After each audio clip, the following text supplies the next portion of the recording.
Hello children, journal को continue करते हुए आज मैं आप लोगों को करवाने वाली हूँ treatment of GST.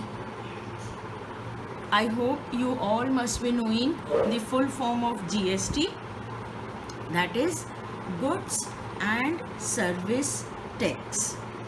Now from 1st July 2017, this tax was applied by the government of India, and we know that before this GST there were several taxes which were applicable, but from 1st July onwards the government adopted GST.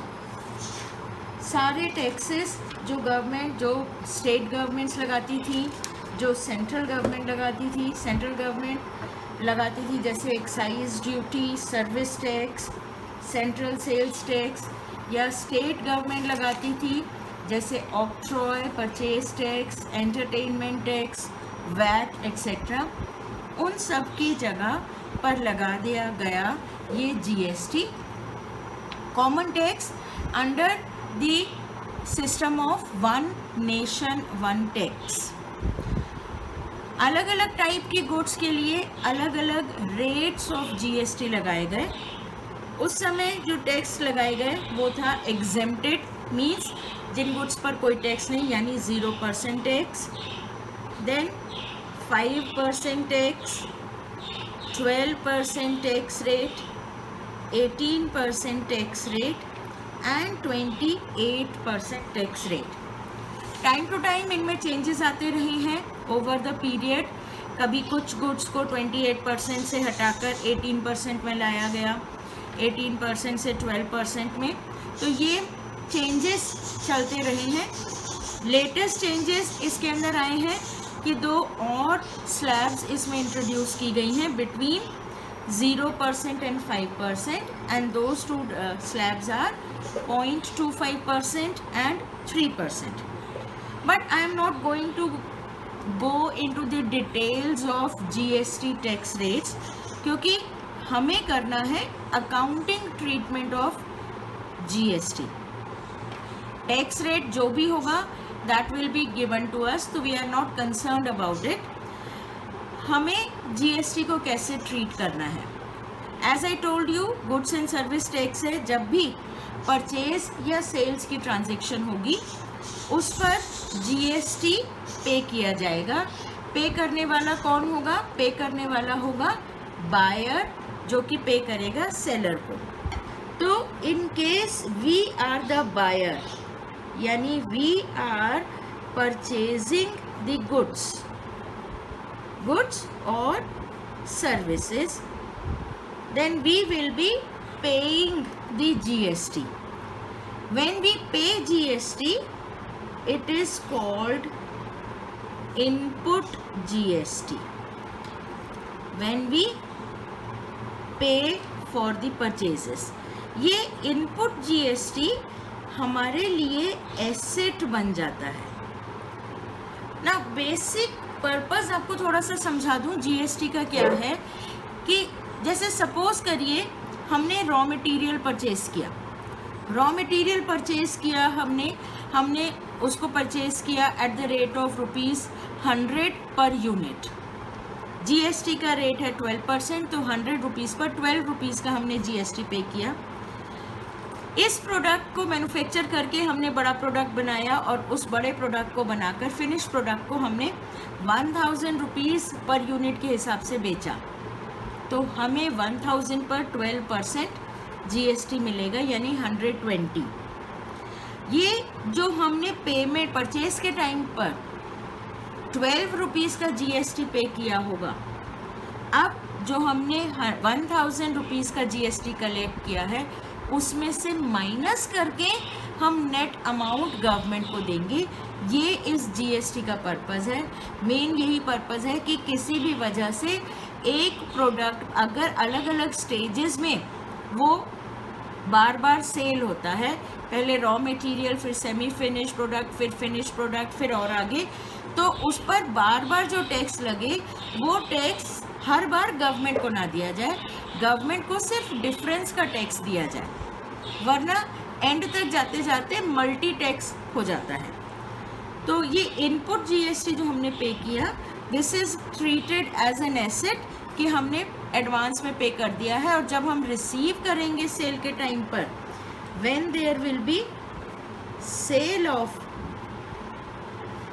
Goods और services, हम receive करेंगे GST from our customer, so that will be called output GST.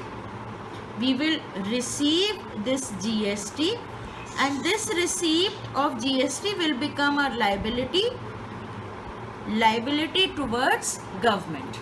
तो जितना भी हम output GST receive करेंगे, उसमें से जो हमने इनपुट GST पे किया है उसे माइनस करके बैलेंस अमाउंट हम गवर्नमेंट को पे कर देंगे.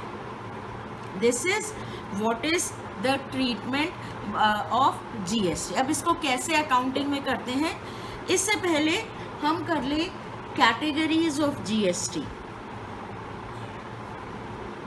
GST is categorised in 3 categories, and those 3 categories are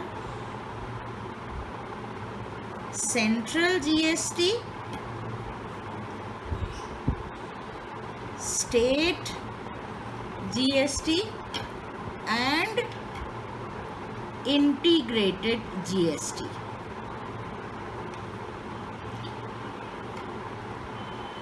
central GST and state GST का कॉन्सेप्ट आता है जब there is intra state transaction.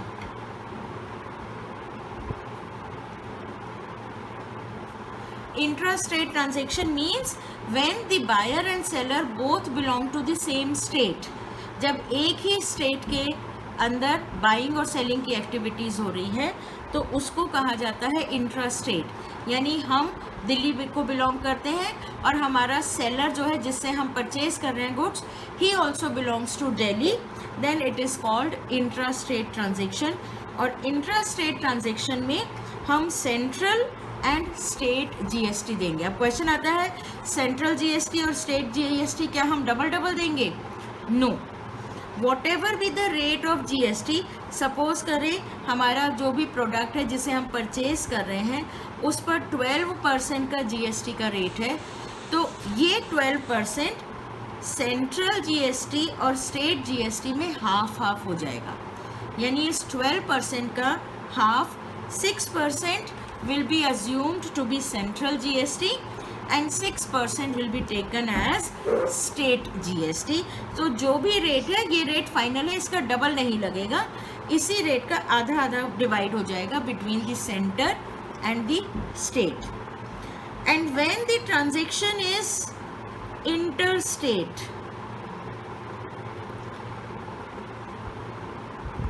when the transaction is interstate यानी the buyer and the seller belong to 2 different states, then integrated GST is paid. इकट्ठा एक साथ जो भी रेट है 12% है, 18% है, 28% है, 5% है, what ever is the rate, वो इकट्ठा एज इंटीग्रेटेड GST पे किया जाता है. सो GST is goods and services tax imposed by the government of India, and now this tax has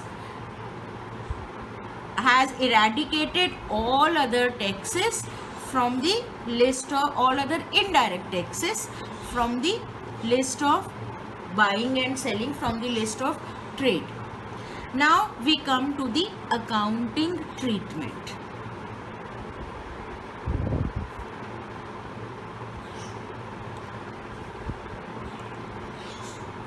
This is my format of journal.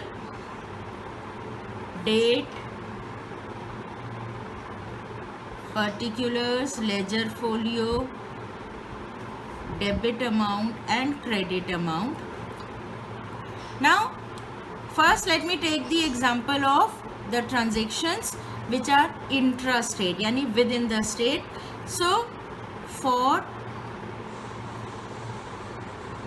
Intra-state supply of goods and services. First example लेती हूँ, purchase of goods. We are the buyer. So for purchase of goods, what entry will be passed? When we purchase the goods, our normal simple journal entry क्या होती है? Without GST हमारी क्या entry होती है? Purchases account debit to, अगर cash purchase है तो कैश और बैंक, और क्रेडिट परचेज है तो टू क्रेडिटर्स अकाउंट। यही एंट्री होती है हमारी whenever we make purchases. But now with the introduction of GST हमारी इस एंट्री में हमें GST भी पे करना पड़ेगा। Remember, GST is paid over and above the purchase price. It is not part of purchase cost. ये separately show किया जाता है, सेपरेटली पे किया जाता है। And because it is intra state transaction, हमारा जितना भी GST है वो GST पर 50% सेंट्रल GST हो जाएगा, जिसको हम शॉर्ट में कहेंगे CGST। Here the short form is allowed and 50% we will pay state GST. The short form will become SGST.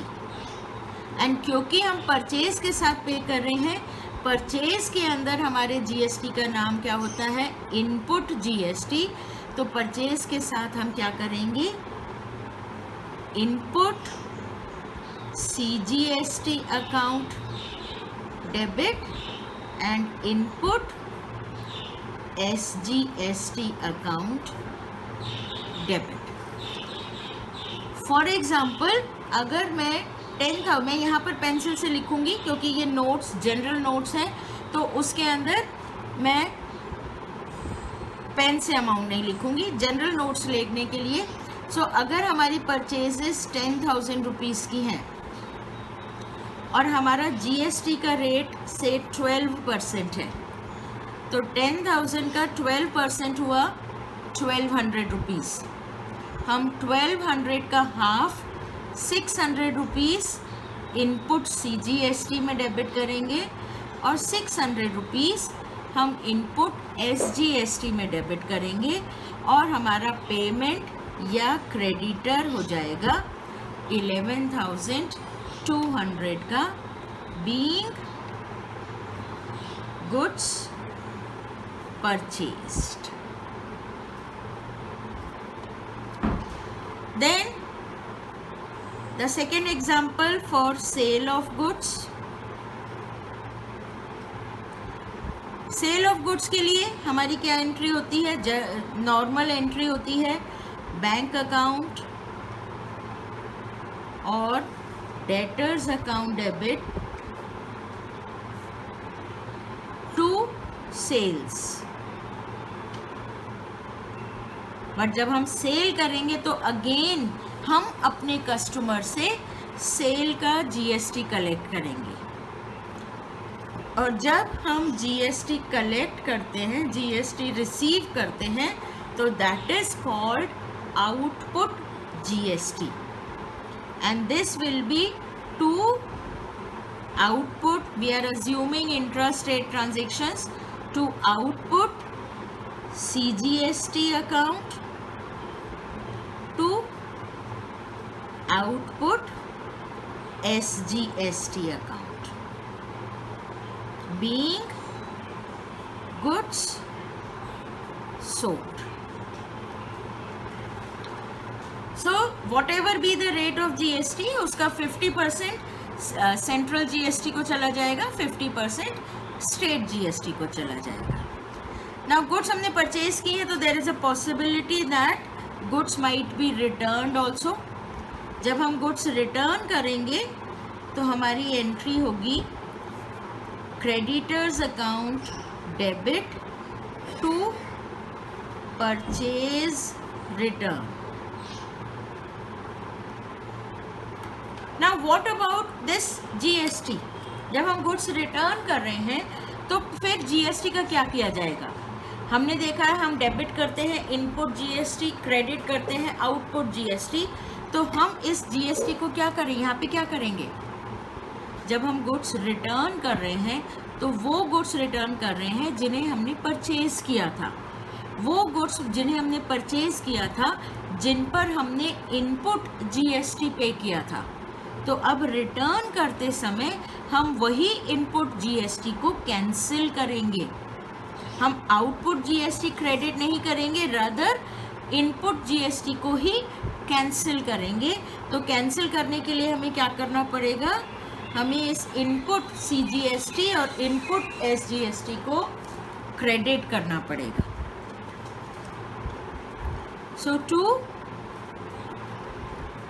Input CGST account to input SGST account. Now, for example, ये जो हमने 10,000 की कॉस्ट वाली goods purchase की थी, इसमें से हम 1,000 की वैल्यू वाली गुड्स को रिटर्न कर रहे हैं। तो परचेज रिटर्न हमारा 1,000 से क्रेडिट हो जाएगा और इस 1,000 पर हमने कितना जीएसटी दिया होगा? हमारा 12% का जीएसटी था, 6% सीजीएसटी था, 6% एसजीएसटी था। तो 1,000 का 6% input CGST, 6% input SGST credit हो जाएगा और हमारा क्रेडिटर कितने से डेबिट हो जाएगा?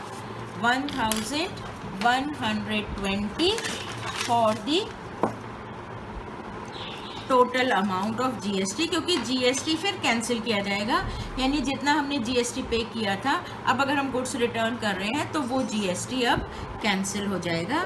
Being goods return. इसी तरह से सेल ऑफ गुड्स का ऑपोजिट हो जाएगा। फॉर सेल्स रिटर्न तो हमारी एंट्री क्या हो जाएगी? सेल्स रिटर्न अकाउंट डेबिट, और जो आउटपुट सीजीएसटी और आउटपुट एसजीएसटी हमने क्रेडिट किया था, अब हम उसको डेबिट कर देंगे। Output CGST account debit, output SGST account debit to debtors account.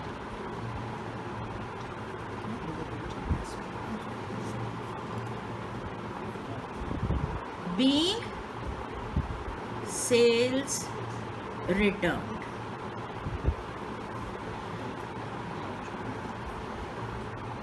Now same तरह की ट्रांजैक्शन हमारी सर्विसेज की हो जाएंगी, सेम ट्रांजैक्शंस हमारी एक्सपेंसेस की हो जाएंगी। हम एक्सपेंसेस पे करेंगे तो उसके अंदर हमारा इनपुट सीजीएसटी आ जाएगा, कोई इनकम होगी तो उसमें हम आउटपुट सीजीएसटी रिसीव कर लेंगे। जब भी हम पेमेंट करेंगे तो वो इनपुट उसके साथ हम जीएसटी पे करेंगे, जब भी हम रिसीव करेंगे तो उसके साथ आउटपुट जीएसटी रिसीव करेंगे। At the end of the year, हमें इन जीएसटी को सेट ऑफ करना होगा। तो finally how this setting off input GST against output GST will take place? Input GST against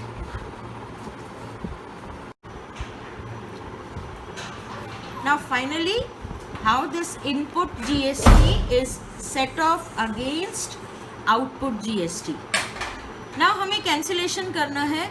output GST हमने रिसीव किया है, इनपुट GST हमने पे किया है। जनरली आउटपुट जीएसटी जो हमने कलेक्ट किया है, क्योंकि वो सेल्स पर है, उसकी वैल्यू ज़्यादा होती है, तो उसमें बैलेंस बचता है which is paid to the government. Cancellation के लिए क्या किया जाता है? कैंसिलेशन के लिए उन अकाउंट्स को रिवर्स किया जाता है। तो जो हमारा जीएसटी आउटपुट जीएसटी क्रेडिट हुआ है उसे कैंसिल करने के लिए हम अब डेबिट कर देंगे। क्या चीज़ आपको ध्यान रखनी है? सीजीएसटी के अगेंस्ट राइट ऑफ होगा, यानी आउटपुट सीजीएसटी इनपुट सीजीएसटी के अगेंस्ट राइट ऑफ होगा, आउटपुट एसजीएसटी इनपुट एसजीएसटी के अगेंस्ट राइट ऑफ होगा, और फिर जो इनका बैलेंस बचेगा that will be paid to the government. सो पहले हम सीजीएसटी को कैंसिल करें, that is output CGST account debit to input CGST account being input CGST set off against output CGST। Input CGST हमने कम दिया था, तो जितनी वैल्यू इनपुट सीजीएसटी के वो सारी वैल्यू लिखकर उतना ही आउटपुट सीजीएसटी को डेबिट करेंगे। जो बाकी जो आउटपुट सीजीएसटी में बैलेंस बच जाएगा उसको हम बैंक से पेमेंट कर देंगे टू द गवर्नमेंट। इसी तरह से हम आउटपुट एसजीएसटी को कैंसिल करेंगे, तो output SGST account debit to input SGST account, same narration, being input SGST account set off against output SGST। अब सपोज करें आउटपुट सीजीएसटी जो हमने कलेक्ट किया था वो 5-5 हज़ार रुपये था, और इनपुट सीजीएसटी हमने दिया था 600 में से 60 तो ये ऑलरेडी कैंसिल हो चुका है, तो इसमें 540 रुपीज़ रह गया है, और हमने कलेक्ट किया है से 5,000 रुपीज़। तो 5,000 में से 540 तो यहाँ पर कैंसिल हो गया। जो बैलेंस रह गया that will be paid to the government. So क्या बैलेंस रह गया? Output CGST account debit with the balance in their value, output SGST account with the balance is debited to bank, that is mean balance of output GST paid. So this is the treatment of GST. Same तरह से आपका integrated GST का treatment रहेगा, यानी जब interstate transactions होंगी तब instead of input CGST input SGST सिर्फ एक चीज़ होगी, दैट इज इंटीग्रेटेड जीएसटी। तो सिर्फ उसी से पास होगा, और वो इनपुट आपका इनपुट आईजीएसटी जो होगा उसको आउटपुट आईजीएसटी के अगेंस्ट कैंसिल किया जाएगा। Remaining treatment is same. I hope the treatment of GST is clear to you. Thank you, children. God bless.